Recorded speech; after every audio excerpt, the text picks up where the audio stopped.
നമസ്കാരം. ഏവർക്കും ഇന്നത്തെ അധ്യായത്തിലേക്ക് ഹൃദയം നിറഞ്ഞ സ്വാഗതം.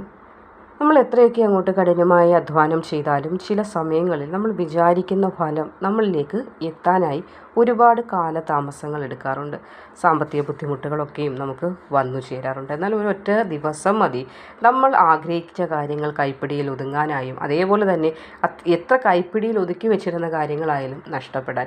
അപ്പോൾ നാളത്തെ ദിവസം 2026 ഓഗസ്റ്റ് 20 വ്യാഴാഴ്ചയാണ്. നാളത്തെ ദിനം പുലരുമ്പോൾ പ്രപഞ്ചത്തിൽ അത്യപൂർവമായ ഗ്രഹവിന്യാസമാണ് നടക്കാൻ പോകുന്നത്. അത് നാളെ എന്നല്ല, ഓരോ ദിവസവും അങ്ങനെയാണ്. അപ്പോൾ ആകാശത്ത് ഗ്രഹങ്ങളുടെ വിന്യാസം എങ്ങനെയാണ്, അത് ഏതെല്ലാം വിധത്തിലാണ് നമ്മുടെ മനുഷ്യരിലേക്ക്, ഭൂമിയിൽ അധിവസിക്കുന്ന നമ്മൾ മനുഷ്യരിലേക്ക് പ്രഭാവം ചെലുത്തുന്നത് എന്നതൊക്കെ നമ്മൾ അറിഞ്ഞേ മതിയാകും. അപ്പോൾ ഈ ഒരു അധ്യായത്തിലൂടെ കൃത്യമായ നാളത്തെ ദിവസഫലമാണ് നിങ്ങളിലേക്ക് എത്തിക്കുന്നത്. കൃത്യമായി ഒന്ന് മനസ്സിലാക്കുക. ഒട്ടും സമയം കളയാതെ നാളത്തെ കൃത്യമായ പഞ്ചാംഗ ഘടകങ്ങളിലേക്ക് നമുക്കൊന്ന് കടക്കാം. നാളെ 2026 ഓഗസ്റ്റ് 20 ദിവസം വരുന്നത് വ്യാഴാഴ്ചയാണ്. ജ്യോതിഷപ്രകാരം ചിങ്ങമാസത്തിലെ ശുക്ലപക്ഷ അഷ്ടമി തിഥിയാണ് നാളത്തെ ദിവസം വരുന്നത്. ആകാശത്ത് ഉദിച്ചു നിൽക്കുന്ന നക്ഷത്രം ഏതാണെന്ന് നോക്കിയാൽ നാളെ അനിഴം നക്ഷത്രമായിരിക്കും. അപ്പോൾ അനിഴം നക്ഷത്രം തുടങ്ങുന്നത് 9:18 കൂടിയാണ്. അപ്പോൾ 9:18 വരെ വിശാഖ നക്ഷത്രമായിരിക്കും. അതിനുശേഷമാണ് അനിഴ നക്ഷത്രം തുടങ്ങുന്നത്. അപ്പോൾ പിന്നീട് 9:18 കൂടി അനിഴ നക്ഷത്രത്തിൻ്റെ സ്വാധീനത്തിലായിരിക്കും നമ്മൾ നാളെ പൂർണ്ണമായിട്ടുള്ളത്. അപ്പോൾ ദൈവികമായ ഒരു പ്രഭാവ വലയത്തിലായിരിക്കും നാളത്തെ ദിവസം പ്രപഞ്ചം നിലനിൽക്കുന്നത്, ആ പ്രപഞ്ചത്തിൽ അധിവസിക്കുന്ന നമ്മളും.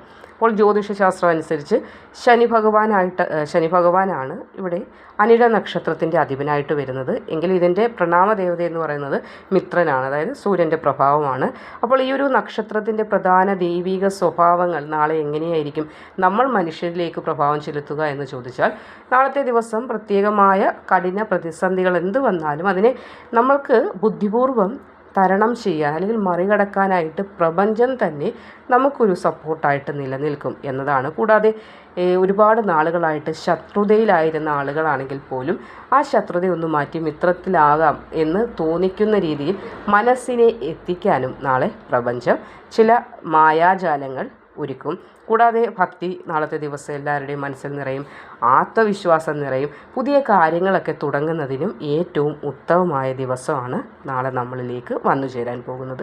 ഇനിയിപ്പോൾ നാളത്തെ ദിവസം ഗ്രഹവിന്യാസം ആകാശത്ത് എങ്ങനെയാണെന്ന് നോക്കിയാൽ, വ്യാഴാഴ്ച ദിവസമാണ്. പ്രപഞ്ചത്തിൽ ദേവഗുരുവായ വ്യാഴത്തിൻ്റെ, അതായത് ബൃഹസ്പതിയുടെ ശുഭകരമായ കിരണങ്ങളായിരിക്കും നമ്മളുടെ മേൽ വന്ന് പതിക്കാൻ പോകുന്നത്.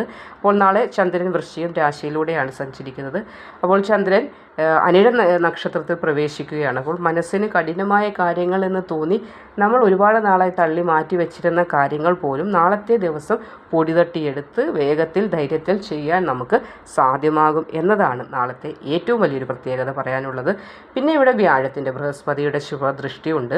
അത് ചില പ്രത്യേക രാശിക്കാർക്ക് മേലാണ് നാളെ കൂടുതലായി പതിക്കുന്നത്. അതിനാൽ തന്നെ സാമ്പത്തികമായിട്ട് തടസ്സങ്ങൾ എന്തുണ്ടെങ്കിലും അതൊക്കെ മാറി നല്ല ശുഭകരമായ ഒരു ദിവസമായിരിക്കും. അപ്പോൾ ഈ സവിശേഷമായ ഗ്രഹവിന്യാസ നിമിത്തം ഏറ്റവും ഭാഗ്യം വന്നു ചേരാൻ പോകുന്ന ആ രാശിക്കാരൊക്കെയാണെന്നതാണ് ഇനി നമ്മൾ നോക്കാൻ പോകുന്നത്.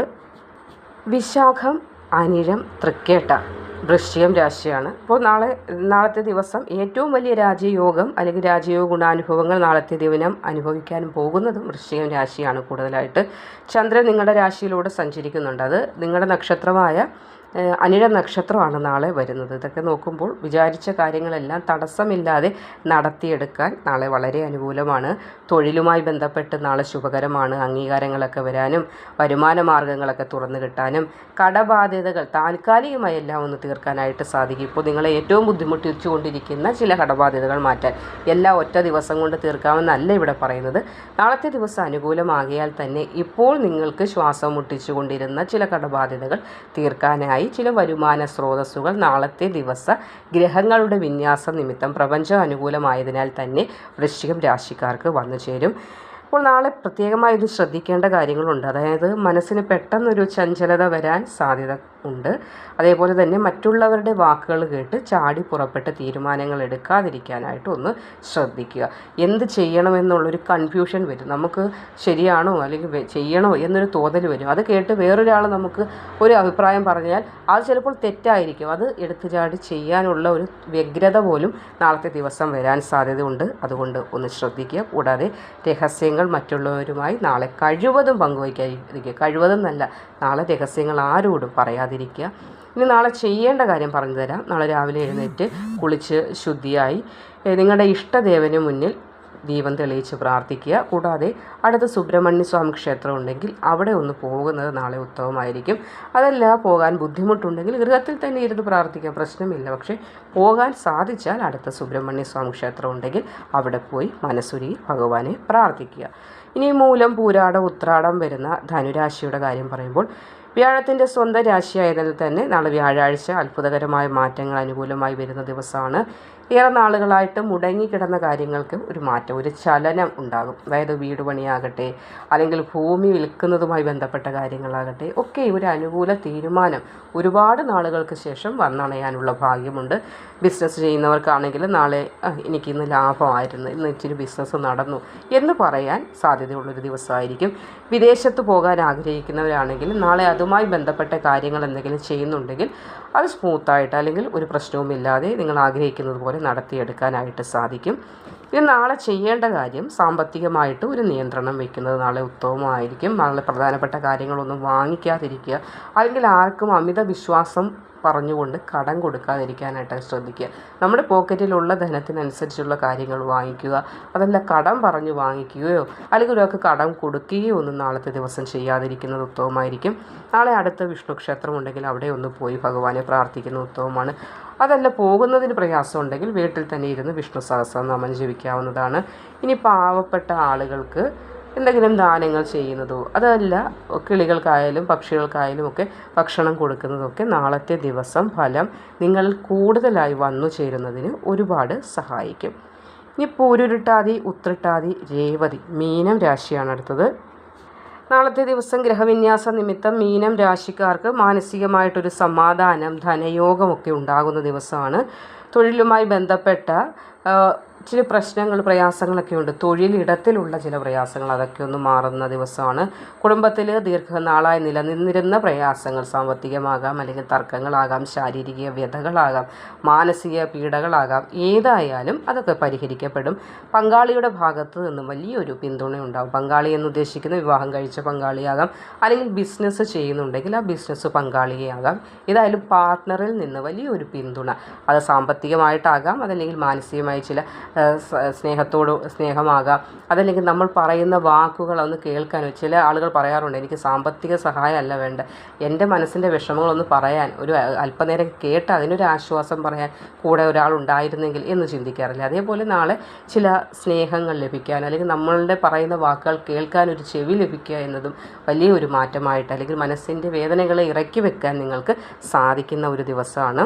അപ്പം നാളെ ശ്രദ്ധിക്കേണ്ടത് ആരോഗ്യകാര്യം തന്നെയാണ്. വിഷമങ്ങളുണ്ട്, ഇല്ല എന്ന് പറയുന്നില്ല, പക്ഷേ വിഷമമുണ്ട് എന്ന് പറഞ്ഞ് ശരീരത്തെ വീണ്ടും പ്രയാസപ്പെടുത്തുകയല്ല. മരുന്ന് കൃത്യമായി കഴിക്കുക, ഭക്ഷണം കൃത്യമായിട്ട് കഴിക്കുക. അല്പനേരത്തെ അശ്രദ്ധ മതി ശാരീരികമായിട്ട് നമുക്ക് ബുദ്ധിമുട്ടുകൾ ഉണ്ടാകാനായിട്ട്. യാത്രകൾ പോകുന്നുണ്ടെങ്കിൽ നാളെ വിലപ്പെട്ട രേഖകൾ ഒക്കെ സൂക്ഷിച്ചു വെക്കുക. ഇൻ്റർവ്യൂ പോകുന്നവരുണ്ടാകും, അതിലേക്ക് വിദേശത്ത് പോകുന്നവരുണ്ടാകും. പാസ്പോർട്ട്, വിസ തുടങ്ങിയ രേഖകളെല്ലാം കൃത്യമായിട്ട് സൂക്ഷിച്ചു വെക്കാൻ, പണവും കൃത്യമായിട്ട് സൂക്ഷിച്ചു വെക്കാനൊന്ന് ശ്രദ്ധിക്കുക. കൂടാതെ നാളെ രാവിലെ അടുത്ത ശിവക്ഷേത്രം ഉണ്ടെങ്കിൽ അവിടെ ദർശനം നടത്തുന്നത് ഉത്തമമാണ്. ഓം നമഃശിവായ മന്ത്രം ശാന്തമായിട്ട് അല്പനേരം അവിടെ ക്ഷേത്ര പരിസരത്ത് തന്നെ ഇരുന്ന് ജപിക്കുന്നത് ഉത്തമമായിരിക്കും. അപ്പോൾ നാളെ പറ്റുമെങ്കിൽ ക്ഷേത്ര ദർശനം തന്നെ തീർച്ചയായും നടത്തുക. ഇനി ക്ഷേത്രത്തിൽ പോകാൻ ബുദ്ധിമുട്ടുണ്ടെങ്കിൽ ഗൃഹത്തിൽ തന്നെ ഇരുന്ന് ജപിക്കാം, കുഴപ്പമൊന്നുമില്ല. അപ്പോൾ ഇതൊന്ന് പ്രത്യേകം ശ്രദ്ധിക്കുക. മകം, പൂര, ഉത്രം, ചിങ്ങൻ രാശിക്കും നാളെ സൂര്യൻ്റെ രാശിയായ ചിങ്ങൻ രാശിക്കാർക്ക് അധികാര പദവിയൊക്കെ വന്നു ചേരേണ്ട ഒരു ദിവസമാണ്. അപ്പോൾ അധികാര പദവിയുമായി ബന്ധപ്പെട്ട് എന്തെങ്കിലും പ്രശ്നങ്ങളുണ്ടെങ്കിൽ പ്രശ്നങ്ങളൊക്കെ മാറും. രാഷ്ട്രീയ രംഗത്തോ അല്ലെങ്കിൽ സാമൂഹിക രംഗത്തോ പ്രവർത്തിക്കുന്നവർക്ക് ജനപിന്തുണയാണല്ലോ ഏറ്റവും കൂടുതൽ വേണ്ടത്, അത് വർദ്ധിക്കുന്ന ദിവസമാണ്. കോടതി വ്യവഹാരങ്ങളിൽ പെട്ടുകിടക്കുന്നവരാണെങ്കിൽ അതിൽ നിന്ന് മോചനം ഉണ്ടാകും. പരീക്ഷയ്ക്കോ അല്ലെങ്കിൽ ഇൻ്റർവ്യൂകൾക്കൊക്കെ പങ്കെടുക്കുന്നവരാണെങ്കിൽ നാളെ ഏറ്റവും അനുകൂലമായ ദിവസമായിരിക്കും. നാളെ ശ്രദ്ധിക്കേണ്ട കാര്യമുണ്ട്, ഈഗോ, അതായത് അഹംഭാവം അല്ലെങ്കിൽ നമ്മുടെ ഒരു ഈഗോ നമ്മുടെ സംസാരത്തിൽ വരാതിരിക്കാനായിട്ട് പ്രത്യേകം ഒന്ന് ശ്രദ്ധിക്കുക. എല്ലാം അറിയാവുന്ന ഒരു ഭാഗം നാളെ കാട്ടാതിരിക്കുക. പ്രത്യേകിച്ച് ഇൻ്റർവ്യൂ ഒക്കെ അറ്റൻഡ് ചെയ്യുമ്പോൾ നമ്മുടെ മുന്നിലിരിക്കുന്ന ആളോട് കഴിവതും വിനയത്തിൽ പെരുമാറിയാൽ അവിടെ ദൈവം കൂടി പ്രസാദിക്കും. നമ്മുടെ മുന്നിലിരിക്കുന്ന ആളിൽ ദൈവം ഉണ്ടെന്ന് സങ്കല്പിക്കണമെന്നാണ് ദൈവം പറയുന്നത്. അതായത് നമ്മൾ കാണുന്ന ഏതൊരു വ്യക്തിയിലും ഭഗവാന്റെ ചൈതന്യം ഉണ്ട്. അതുകൊണ്ടല്ലേ നമ്മൾ കൈകൾ കൂപ്പി ഒരു വ്യക്തിയെ വണങ്ങുന്നത്. അല്ലാതെ ആ വ്യക്തിയുടെ വലിപ്പം കണ്ടിട്ടല്ല. നമ്മൾ ആ വ്യക്തിയിൽ, അതായത് നമ്മൾ ആരെയാണോ കാണുന്നത് ആ വ്യക്തിയിലുള്ള ദൈവീകമായ ചൈതന്യത്തെയാണ് നമ്മൾ അവിടെ വണങ്ങുന്നത്. അതുകൊണ്ട് തന്നെ നാളെ ഈഗോ കഴിവതും ഒഴിവാക്കി മുന്നോട്ട് പോകാൻ ശ്രമിക്കുക. സഹപ്രവർത്തകരോടായാലും നാളത്തെ ദിവസം കഴിവതും തർക്കങ്ങളിലൊന്നും ഏർപ്പെടാതിരിക്കാനും ശ്രദ്ധിക്കുക. നാളെ പൂർണ്ണമായി പോസിറ്റീവായിട്ട് നിൽക്കുക. ഒറ്റ കാര്യം ചെയ്താൽ മതി. രാവിലെ ഉറക്കമുണരുമ്പോൾ ഭഗവാൻ സൂര്യനെ പ്രാർത്ഥിക്കുക. കഴിയുമെങ്കിൽ ആദിത്യ ഹൃദയ സ്തോത്രം ജപിക്കാൻ അറിയുന്നില്ലെങ്കിൽ മൊബൈലിൽ തന്നെ കേട്ട് നിങ്ങൾക്കതൊന്ന് മനസ്സിലേക്ക് ആവാഹിച്ചെടുക്കാവുന്നതാണ്. അത് നാളത്തെ ദിവസം തേജസ് വർദ്ധിപ്പിക്കാൻ സഹായിക്കുക. ആ തേജസ് വർദ്ധിക്കുന്നതിലൂടെ 2 ഗുണങ്ങളുണ്ട്. ഒരു പോസിറ്റിവിറ്റി ഉണ്ടാകുക സത്യം തന്നെയാണ്. പിന്നെ ഇൻ്റർവ്യൂ ബോർഡിൽ പോയിരുന്ന് ഇൻ്റർവ്യൂ അറ്റൻഡ് ചെയ്യുമ്പോൾ നമ്മുടെ ഇൻ്റർവ്യൂ ചെയ്യുന്ന ആ അദ്ദേഹത്തിന് നമ്മൾ കൂടുതൽ ഒരു പോസിറ്റിവിറ്റി ഫീൽ ചെയ്യാനും നമുക്ക് ജോലിയുമായി ബന്ധപ്പെട്ട ജോലി വേഗത്തിൽ ലഭിക്കാനൊക്കെ ഇത് ഒരുപാട് സഹായമാകുന്ന കാര്യം കൂടിയാണ്. അപ്പോൾ ഇനി ഈ പറഞ്ഞ രാശിക്കാരെന്നല്ല മറ്റെല്ലാ നക്ഷത്രക്കാർക്കും നാളെ സവിശേഷമായ ദിവസമാണ് വ്യാഴാഴ്ച. അപ്പോൾ ഐശ്വര്യപൂർണ്ണമാകാൻ എന്ത് ചെയ്യാം? പൊതുവായിട്ട് എല്ലാ നക്ഷത്രക്കാർക്കും എന്ത് ചെയ്യാം എന്ന് ചോദിച്ചാൽ നാളെ നിങ്ങൾ ചെയ്യേണ്ട കാര്യം, നാളെ വ്യാഴാഴ്ചയാണ്. അപ്പോൾ ഭഗവാൻ വിഷ്ണുവിനെയാണ് പ്രാർത്ഥിക്കേണ്ടത്. ഒപ്പം ഗുരുവായൂരപ്പനെയുമാണ്. അതായത് വ്യാഴാഴ്ച ദിവസങ്ങളിൽ വിഷ്ണു ഭജനം നടത്തുമ്പോൾ നമ്മുടെ പ്രപഞ്ചത്തിലെ സർവ്വവിധ ദോഷങ്ങൾ, അതായത് നമ്മുടെ ജാതകവുമായി ബന്ധപ്പെട്ട സർവ്വദോഷങ്ങളെയും ഗ്രഹദോഷങ്ങളെയും ഇല്ലാതാക്കാൻ പ്രപഞ്ചത്തിൽ നിന്ന് തന്നെ നമുക്കൊരു ശക്തി വന്നു ചേരുന്നതാണ്. അതിനാൽ വ്യാഴാഴ്ച ദിവസം കഴിവതും ഭഗവാൻ വിഷ്ണുവിനെ, ഗുരുവായൂരപ്പനെ, കൃഷ്ണനെയൊക്കെ പ്രാർത്ഥിക്കാനാണ് ഉപയോഗിക്കേണ്ടത്. പിന്നെ രാവിലെ കുളിച്ച് ശുദ്ധിയായ ശേഷം തുളസിത്തറയുണ്ടെങ്കിൽ 3 പ്രാവശ്യം വലം വയ്ക്കുക. തുളസിക്ക് വെള്ളം ഒഴിച്ച് പ്രാർത്ഥിക്കുക. മഹാലക്ഷ്മി ദേവിയുടെ അനുഗ്രഹമൊക്കെ വന്നു ചേരുന്നതിന് ഇത് ഒരുപാട് നമുക്ക് സഹായകമാകും. പിന്നെ നാളത്തെ ദിവസം വ്യാഴാഴ്ചയാണ്. അപ്പോൾ മഞ്ഞ നിറത്തിനാണ് ആധിപത്യം കൂടുതലുള്ളത്. അപ്പോൾ നാളെ യാത്രകൾക്കോ പ്രധാന കാര്യങ്ങൾക്കോ ഇറങ്ങുമ്പോൾ മഞ്ഞ നിറത്തിലുള്ള വസ്ത്രങ്ങൾ, അല്ലെങ്കിൽ വസ്ത്രം മഞ്ഞ നിറത്തിലില്ലെങ്കിൽ പ്രയാസപ്പെടേണ്ട ഒരു മഞ്ഞ തൂവാലയാണെങ്കിൽ കയ്യിൽ കരുതുന്നത് ഭാഗ്യവർദ്ധനവിന് ഒരുപാട് സഹായിക്കുന്നതാണ്. ശേഷം വൈകുന്നേര സമയത്ത് വീടിൻ്റെ ഉമ്മറത്തൊരു നെയ്വിളക്ക് തെളിയിച്ച് ലക്ഷ്മി അഷ്ടോത്തരം ജപിക്കുന്നതും ദാരിദ്ര്യ ദുഃഖങ്ങൾ മാറുന്നതിന് നമുക്ക് ഒരുപാട് സഹായകമായി വർത്തിക്കുന്നതാണ്. അപ്പോൾ ഈ പഞ്ചാംഗപ്രകാരവും ഗ്രഹനില പ്രകാരമുള്ള നാളത്തെ ദിവസത്തിൻ്റെ വലിയ ഒരു രഹസ്യങ്ങളാണ് പറഞ്ഞത്. അതായത് ഓരോ ദിവസവും നമ്മൾ ആഗ്രഹിക്കുന്നത് എന്താണ്? നമ്മുടെ ജീവിതത്തിൽ ഭാഗ്യം വരാനാണ്. അതിനായി നമ്മൾ എന്തൊക്കെ ചെയ്യുന്നു? കഠിനമായി ജോലി ചെയ്യുന്നുണ്ട്, പിന്നെന്ത് ചെയ്യുന്നുണ്ട്, പിന്നെ ഞാനൊന്നും ചെയ്യുന്നില്ല എന്ന് പറയുന്നതിൽ അർത്ഥമില്ല. ജോലിയും ചെയ്യണം. ഇങ്ങനെയുള്ള ചെറിയ ചെറിയ ഭാഗ്യത്തെ നമ്മളിലേക്ക് അട്രാക്റ്റ് ചെയ്യാനുള്ള വഴികൾ കൂടി നമ്മൾ ചെയ്താൽ മാത്രമേ ഈ ഗ്രഹങ്ങൾ അനുകൂലമായാലും ആ അനുകൂല ഫലങ്ങൾ പൂർണ്ണമായി നമ്മളിലേക്ക് വന്നു ചേരുകയുള്ളൂ. അപ്പോൾ കഠിനാധ്വാനം വേണം. അതോടൊപ്പം ദൈവവിശ്വാസം ഒന്നിച്ചു ചേർന്നാൽ മാത്രം ആ വ്യക്തിക്ക് ജീവിതത്തിൽ വിജയം സുനിശ്ചിതമായിട്ട് വന്നു ചേരും. അതൊരു സംശയിക്കേണ്ട കാര്യമേ ഇല്ല. അപ്പോൾ നാളത്തെ ദിവസം നിങ്ങളുടെ ജീവിതത്തിലും വലിയൊരു ഭാഗ്യത്തിൻ്റെ തുടക്കമായി തീരട്ടെ എന്ന് ഞാനും പ്രാർത്ഥിക്കുന്നു. അപ്പോൾ നല്ലൊരു ദിവസമായിട്ട് വരട്ടെ. മറ്റൊരു അധ്യായവുമായി വീണ്ടും കാണാം. അതുവരെയും നന്ദി, നമസ്കാരം.